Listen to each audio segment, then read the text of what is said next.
వ్యవసాయాన్ని యాంత్రీకరణ చేయడం ద్వారా లాభసాటిగా మార్చడమే ప్రభుత్వ ధ్యేయమని ఎమ్మెల్యే మండలి బుద్ధప్రసాద్ అన్నారు. సోమవారం చల్లపల్లి మండలంలోని పాగోలు శివారు మేకవారిపాలెంలో గల పిఎస్సిఎస్ వద్ద వ్యవసాయ శాఖ ఆధ్వర్యంలో కిసాన్ డ్రోన్ల పంపిణీ కార్యక్రమం జరిగింది. ముఖ్య అతిథిగా విచ్చేసిన ఎమ్మెల్యే బుద్ధప్రసాద్ మాట్లాడుతూ రాష్ట్ర ముఖ్యమంత్రి చంద్రబాబు వ్యవసాయంలో యంత్రాల వినియోగాన్ని విశేషంగా ప్రోత్సహిస్తున్నారని తెలిపారు. అందుబాటులోకి వచ్చిన శాస్త్ర సాంకేతిక పరిజ్ఞానం వినియోగించి డ్రోన్ టెక్నాలజీ ద్వారా రైతులకు మేలు చేసేందుకు కృషి చేస్తున్నారని తెలిపారు. కూటమి ప్రభుత్వంలో 80% రాయితీపై రైతుల గ్రూపులకు డ్రోన్లు అందిస్తున్నట్లు తెలిపారు. రాష్ట్ర ప్రభుత్వం 9,80,000 విలువ కలిగిన డ్రోన్లపై 80% రాయితీ, 7,84,000 మినహాయించి సంఘం వాటా 1,96,000కు డ్రోన్లు అందిస్తున్నట్లు తెలిపారు. కూటమి ప్రభుత్వం ఏర్పాటు చేసిన నీటి సంఘాల ద్వారా సాగునీటి సరఫరాను, డ్రైనేజీలను ఎప్పటికప్పుడు పర్యవేక్షిస్తూ రైతులకు ఎలాంటి ఇబ్బంది లేకుండా చూస్తున్నామని తెలిపారు.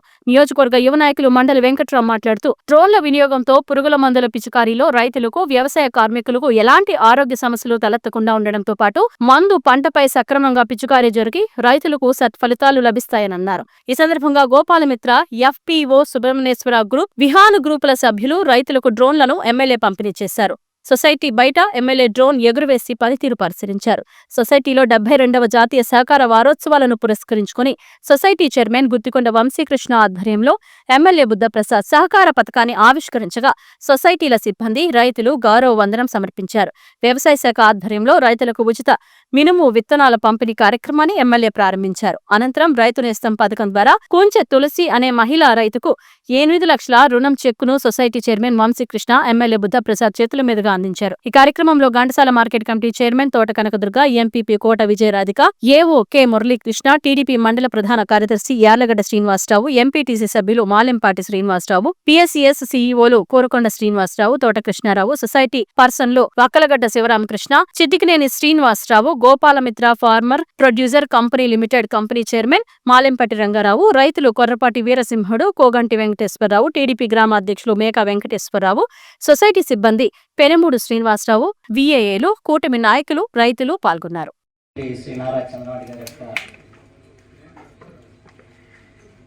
నాయకత్వంలో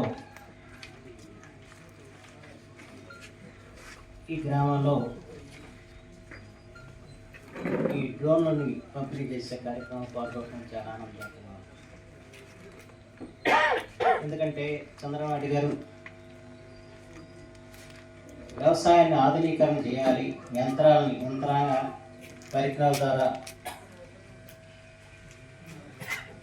వ్యవసాయం చేసి లాభసాటి పొందాలి రైతులు అని చెప్పిన ఉద్దేశంతో వారు గతంలో తెలుగుదేశం అధికారం ఉన్నప్పుడు పెద్ద ఎత్తున రైతు రథం పేరిట ట్రాక్టర్ సంఖ్యను అందరినీ బుక్ చేస్తారు. అలాగే వాళ్ళ శాస్త్ర సాంకేతిక రంగాలు ఎంతో పురోగమించిన తర్వాత ఇవాళ పొలాల్లో మందు చల్లడానికి ఈ డ్రోన్లు అనేవి ఉపయోగపడతాయని ఉద్దేశంతో దీన్ని ప్రవేశపెట్టి 80% సబ్సిడీతో ఇవాళ రైతులకి డ్రోన్ని ఇస్తున్నారు. ఈ గ్రామంలో ఇవాళ ముగ్గురికి 3 సంఘాలు, ఈ మండలంలో 3 డ్రోన్లు మనం మంజూరయ్యాయి. దానికి మొత్తం 23,52,000 రూపాయలు సబ్సిడీ ఇవ్వడం జరిగింది 15 మంది చెప్తారు. ఆ కార్యక్రమం వారు ఇక్కడ మేకవరం పరంలో ప్రారంభించడం చాలా ఆనందదాయక విషయం. మరో పక్కన ఈ ధాన్యం సేకరణ కొరకు ప్రారంభించడం జరిగింది. ప్రత్యేకించి మినుములు, ఎందుకంటే మన ఈ ముంద తుఫాన్తో రైతులు చాలా నష్టపోయిన సందర్భంలో మినుము విత్తనాలు కావాలని చెప్పి చాలామంది నాకు ఫోన్లు కూడా చేసి మాట్లాడుతున్నాను. కరెక్ట్గా మాట్లాడి వెంటనే దానికి ఏర్పాటు చేయని చెప్పడం ఆయన ఆదేశాలు ఇవ్వడం జరిగింది. ఆ రకంగా ఆ కార్యక్రమం ఈరోజు ఇక్కడ ప్రారంభించుకోవడం ఆనందదాయకంగా. ఎందుకంటే రైతుకి మనం ఎంత చేసినా ఫలితం మాత్రం అంతంత మాత్రం అవుతుంది. ఎందుకంటే ఈ ప్రభుత్వం ఏర్పడే నాటికి ఉన్న పరిస్థితి మీరు ఒకసారి గుర్తు చేసుకోవాలి. ఇప్పుడు వ్యవసాయానికి నీటిపారుదల రంగం అన్నది ప్రధానమైన దోహదకారం అవుతుంది. నీరు లేని వ్యవసాయం సాగదు. అలాంటి గత ప్రభుత్వ హయాంలో జలవనరుల శాఖ పూర్తిగా నిర్లక్ష్యమైన పరిస్థితి వచ్చింది. ఎక్కడ కూడా కాలువను బాగు చేయటం, డ్రైన్లు బాగు చేయటం అన్నది రాయని పరిస్థితి ఏర్పడటం. ఈ ప్రభుత్వం ఏర్పడిన వెంటనే ఎమ్మెల్యే గెలిచిన తర్వాత రెండో రోజున నేను అధికారులను పిలిపించి ముందు తూటుకాడ దూరపడెక్కన తొలగించదని చెప్పంటే మా దగ్గర పైసా లేదని చెప్పుకున్నారు. ఆ సమయంలో ఈ విషయాన్ని ప్రభుత్వం దృష్టికి తీసుకెళ్తాం. వెంటనే ప్రభుత్వం నిధులు మంజూరు చేయడంతో మనం అరవై తూటుకాడ గొరపటెక్క తీయటం జరిగింది. అయితే ఇది ప్రతి సంవత్సరం ఉండే నిరంతర ప్రక్రియ. ఒకసారి తీస్తే అయ్యేది కాదు. అది మళ్ళా పెరుగుతూ ఉంటే మళ్ళా తీయాల్సిన అవసరం ఉంది. అది కానీ మనం చేస్తే రైతుకు కొంతవరకు ప్రయోజనం ఉంటుంది. లేదంటే కొద్దిపాటి వర్షాలకి వాళ్ళ పొలాలు మునిగిపోతున్న పరిస్థితి మనం చూసాం. మీ దగ్గర కూడా నేను చాలా పొలాల్లో ఆ రోజు తిరిగి మునిగిపోయిన పొలాలను చూడటం జరిగింది. ఇప్పుడు ఓగ్ని తుఫాన్ లాంటిది కాదు. ఇవాళ చిన్నపాటి వర్షాలకి వాళ్ళ పొలాలు ఉన్నాయంటే డ్రైనేజ్ వ్యవస్థ అస్వస్థంగా చేయడం బట్టి జరిగిందని చెప్పి మాత్రం మనం చేస్తున్నాం. దాన్ని ఇవాళ సరిదిద్దే ప్రయత్నం చాలా వరకు చేసాం. ఎంత చేసినప్పటికీ కూడా ప్రకృతిని మనం ఎదిరించడం అది మాత్రం మనం గుర్తుంచుకోవాల్సిన అవసరం. ఎప్పుడు నీళ్ళు వచ్చినప్పుడు మా గంట అని చెప్పి భుజాలు తడుకుంటాం, కానీ నీళ్ళు లేనప్పుడు మేము ఏం చేస్తాం, నీళ్ళు లేదు వర్షాలు పడకపోతే అని చెప్పి చెప్పటం, కానీ రెండు కూడా భావించాలని చెప్పి మేము భావిస్తాం. ఎందుకంటే ప్రకృతి సహకరించింది, వ్యవసాయం ముందుకు సాగే పరిస్థితి లేదన్న విషయం మనం గుర్తించాలి. ప్రకృతిని మనం ఎదిరించాలి, కానీ దాని ద్వారా అధిక నష్టాలు లేకుండా నివారణ చేసుకోవాల్సిన అవసరం మాత్రం ఎంత ఉంటుంది.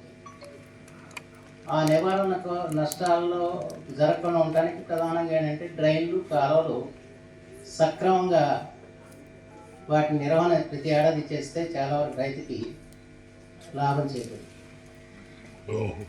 ఆ దిశలో ఆలోచించాల్సిన బాధ్యత మాత్రం ఎప్పుడు కూడా ప్రభుత్వం అనుకుంటుంది. ఈ ప్రభుత్వం ఏర్పడిన తర్వాత ఇరిగేషన్కి మొత్తానికి చాలా నిధులు తీసుకొచ్చి మీ అందరూ తెలుసు. మీ దగ్గర ఉన్న ఈ కాలువల దగ్గర ఉన్న గేట్లు ఏ స్థితిలో ఉన్నాయి, మళ్ళీ వాటన్నింటినీ కూడా మేము తిరిగి కొత్త గేట్లు పెట్టించే కార్యక్రమం ఈ ప్రభుత్వం చిన్న చేశాం. ప్రతి రెగ్యులేటర్ దగ్గర కూడా గేట్లు అన్నీ కూడా పాడైపోయిన పరిస్థితి. వాటన్నిటిని కూడా కొంచెం సరిదిద్దే ప్రయత్నం చాలా వరకు చేయడం జరిగిందని చెప్పి మనం చూస్తాం. ఒక అవుట్పాల్ ఇవ్వటం, ఎందుకంటే రైతులకి ఏది అవసరమో అది తెలుసుకొని ఇచ్చే ప్రభుత్వం. ఈ రోజున రైతులు కూడా చాలా ఇబ్బందులు పడాల్సి వస్తుంది. ఎందుకంటే ఒక పక్కన రైతు కూలీలు దొరకటం కష్టమైపోయింది, ఖరీదు పెరిగిపోతుంది. అదేవిధంగా ఈ డ్రోన్లు వాడటం ద్వారా ఎక్కువ శాతం చాలా చక్కగా పనిచేస్తుందని చెప్పి గతంలో నేను కొంతమంది రైతులను కూడా ఈ మధ్య కాలంలో అడగటం జరిగింది. ఈ డ్రోన్ వల్ల ఉపయోగం ఉందా, దానివల్ల మీకు లాభం ఉందా, ఈ డ్రోన్లు కొట్టించుకుంటాం బెటరా, మనుషులతో కొట్టించుకుంటే బెటరా అని చెప్పి ఇప్పుడు గ్రామాల్లో వెళ్ళినప్పుడు అడిగింది. వాళ్ళందరూ కూడా చాలామంది ఈ డ్రోన్ల ద్వారా కొట్టించుకుంటాం వల్ల చాలా ఉపయోగాలు ఉన్నాయి, చాలా బాగా సమానంగా వెళ్తుంది, అంత నీట్గా వెళ్తుంది అని చెప్పి కూడా వారు చెప్పడం జరిగింది. అటువంటిది ఈ రోజున ప్రభుత్వం 80% సబ్సిడీతో, అంటే 9,80,000 రూపాయలు ఒక్కొక్క డ్రోన్, అది 80% సబ్సిడీ ఇచ్చి 2 లక్షల రూపాయలు ఈ రోజున ఒక 5 రైతుల్ని చూసుకుని ఆ 5 రైతుల మీద ఇది ఏర్పాటు చేయడం జరిగింది. అందులో ఒకరినేమో పైలట్గా వారికి ట్రైనింగ్ ఇచ్చి దీన్ని ఎలా వాడాలి ఏంటి అనేది చూసి ఆ విధంగా ఈ మండలంలో 3 డ్రోన్లు పంపిణీ చేయటం. కేవలం డ్రోన్లే కాదు, వ్యవసాయ పరికరాలు చాలా కూడా ఇటీవల కాలంలో ఇవ్వటం జరిగింది, ఇంకా ఇవ్వాల్సింది. దాని తర్వాత ఇందాక చెప్పినట్టు ధాన్యం కొనుగోలు స్వతంత్రం వచ్చాక ఎప్పుడు లేనటువంటిది, కేవలం 24 గంటల లోపలే ఈరోజు ధాన్యం డబ్బులు కూడా వేసే విధంగా ఈరోజు ప్రభుత్వం ముందుకెళ్తుంది.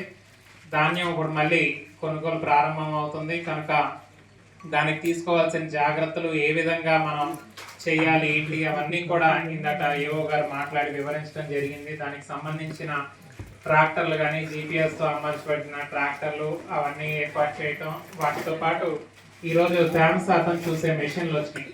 అయితే గతంలో ఏంటంటే రైతులకి ఒక ఇబ్బంది జరుగుతూ ఉండేది, ఎందుకంటే ఈ ఆర్ఎస్కేలు కానీ ఇట్లకి వచ్చినప్పుడు ఇక్కడ తేమ శాతం వేరేలాగా ఉంటుంది, మిల్లులకి వెళ్ళినప్పుడు అక్కడ ఇంకో లాగా ఉంటుంది. దానివల్ల ఏమవుతుందంటే చాలా ఇబ్బందులు పడుతూ ఉండేవాళ్ళు. ఈ రోజున ప్రభుత్వం అవన్నీ కూడా గమనించి అన్ని చోట్ల కూడా ఒకే మెషిన్ ఉండాలి, ఒకే కంపెనీది ఉండాలి, ఎక్కడ కూడా దేనికి తేడా రాకూడదు. ఇక్కడ ఎంత తేమ శాతం వస్తుందో రేపు మిల్లుకి వెళ్ళినా కూడా అంతే తేమ శాతం ఉండాలి అనే విధంగా ఈ రోజున దృష్టి పెట్టి ఈ రోజు కొత్త కంపెనీవి అన్ని కూడా అన్ని మిల్లుల్లో కూడా ఇప్పుడు ఇదే వాడటం జరుగుతుంది. దీని ద్వారా ఏమవుతుందంటే అటువంటి తేడాలు ఏది లేకుండా ఈరోజు రైతుకి మంచి జరిగే విధంగా ఈరోజు ముందుకెళ్తుందని చెప్పి ఈ సందర్భంగా నేను తెలియజేసుకుంటూ, ఈ ధాన్యం కొనుగోలు కూడా ఇక్కడ ఇప్పుడు కొత్తగా కమిటీలు కూడా వచ్చినాయి. ఇక్కడ వంశీ ఉన్నారు ఇక్కడ చైర్మన్ గా. వీళ్ళందరూ కూడా ఈ సభ్యులు, ఇద్దరు సభ్యులతో పాటు 3 మెన్ కమిటీని వేయటం జరిగింది. కనుక ఇప్పుడు ఈ సొసైటీ అధ్యక్షులు కూడా ఉన్నారు కాబట్టి మీరు కూడా జాగ్రత్త తీసుకొని రైతులకు ఎటువంటి ఇబ్బంది రాకుండా దీన్ని ముందుకు తీసుకెళ్లాలనే అధికారులను కూడా కోరుకుంటూ ఈ అవకాశం ఇచ్చిన పెద్దలకి మరొకసారి ధన్యవాదాలు తెలియజేసుకుంటూ సెలవు తీసుకుంటున్నాను. అంతా కూడా దీన్ని వినియోగించుకోవాల్సిందిగా మీ అందరికి కూడా తెలియజేస్తూ ఉన్నాము. మనకి అపరాల సీజన్ స్టార్ట్ అవుతూ ఉంది. అపరాల్లో కెమికల్స్ ఎక్కువగా పడుతూ ఉంటారు కాబట్టి మనకి ఈ అందుబాటులో ఉన్నటువంటి ఈ 3 యూనిట్ల ద్వారా చేసుకోవచ్చు. మనం దాదాపుగా మన చుట్టుపక్కల మండలాల్లో మోపదేవ్ తర్వాత మనమే ఎక్కువ యూనిట్లు ఇక్కడ గ్రౌండ్ చేయడం జరిగింది. రాబోయే రోజుల్లో మరింతగా మీకు అందుబాటులో తీసుకురావడం కూడా జరుగుతుంది. అదేవిధంగా గౌరవ శాసన సభ్యుల వారి మొత్తం మనం గతంలో కూడా ట్రాక్టర్ సామాన్లు కానీ అదేవిధంగా ఇంకా ఈ తైవాన్ స్ప్రేయర్లు ఇలాంటివన్నీ కూడా ఇవ్వడం జరిగింది. అవన్నీ కూడా రాబోయే రోజుల్లో మరింత ఎక్కువ మందికి ఇవ్వడానికి మేము ఏర్పాట్లు చేయడం జరుగుతూ ఉంది. ఇంకోటి ప్రధానంగా ఇప్పుడు మీ అందరికీ కూడా తెలియజేసేది అంటే ధాన్యం సేకరణ మండలంలో అన్ని పిఎస్సిస్ల దగ్గర కూడా రైతు సేవా కేంద్రాల దగ్గర కూడా మనం ఇప్పటికే స్టార్ట్ చేయడం జరిగింది. మనం ఏ విధంగా చేయాలనేది మీకు ఆర్ఎస్కే వాట్సాప్ గ్రూపుల ద్వారా రైతులందరికీ కూడా తెలియజేయడం జరిగింది. కాబట్టి దయచేసి మీరు ఏవైతే నిబంధనలు ఉన్నాయో వాటన్నిటిని కూడా ఫాలో అయ్యి మీరు 2 డేస్లోనే 2 రోజుల్లోనే మీకు అకౌంట్లో అమౌంట్ అనేది క్రెడిట్ అయ్యేలా ఏర్పాట్లు చేయడం జరుగుతూ ఉంది. ఇంకేమైనా డౌట్స్ ఏమైనా ఉంటే కనుక మా రైతు సేవా కేంద్రం సిబ్బందిని మీరు సంప్రదించవలసిందిగా కోరుతున్నాము. ఇంకేంటంటే చిన్న మీ అందరికీ కూడా చిన్న రిక్వెస్ట్ ఏంటంటే కొంతమంది రైతులు గతంలో ఏం చేసేవాళ్ళు అంటే